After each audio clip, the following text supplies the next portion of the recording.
La mère de la petite Amandine a été condamnée à la réclusion à perpétuité avec une période de sûreté de 20 ans pour avoir affamé sa fille entraînant sa mort. Elle avait 13 ans. Son beau-père a également été condamné à 20 ans de réclusion. Dans cette affaire, l'un des points qui ressort le plus, évidemment, est le nombre de signalements. 10 ans que cet enfant parle. Elle a parlé. Il y a eu 3 saisines, la directrice d'école, une infirmière, plus tard une CPE aussi qui a fait un signalement. Comment on peut expliquer, Madame la députée, tous ces manquements et savoir est-ce que vraiment ces manquements sont courants ou est-ce, dit-on, une affaire, certains en tout cas osent dire une affaire exceptionnelle?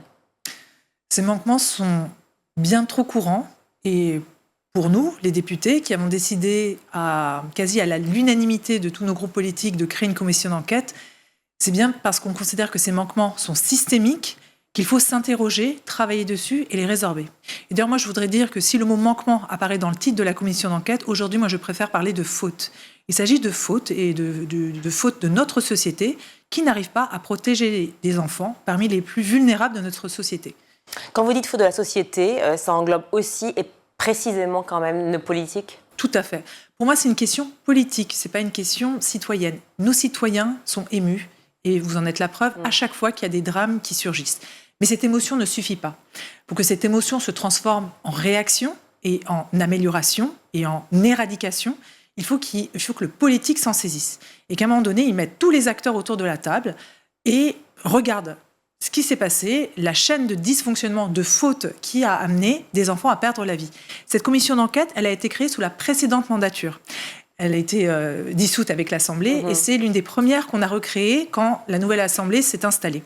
C'est bien qu'il y a urgence et le but de cette commission d'enquête, c'est de faire toute la lumière sur ces morts d'enfants qui surviennent alors même qu'ils sont placés. Parce que Amandine a été signalée et n'a pas été placée, n'a pas été protégée, mais malheureusement dans notre pays à l'heure actuelle, des morts d'enfants surviennent alors qu'ils sont dans des institutions qui relèvent de la puissance publique. Et même ça, on n'arrive pas à le résoudre. Donc on a bien un problème systémique et moi je fais souvent le parallèle avec les violences faites aux femmes.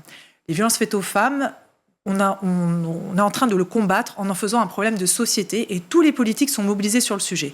Ça a mis plus de 50 ans, enfin presque plus de 2 siècles à ce que ça devienne vraiment un sujet de mobilisation politique.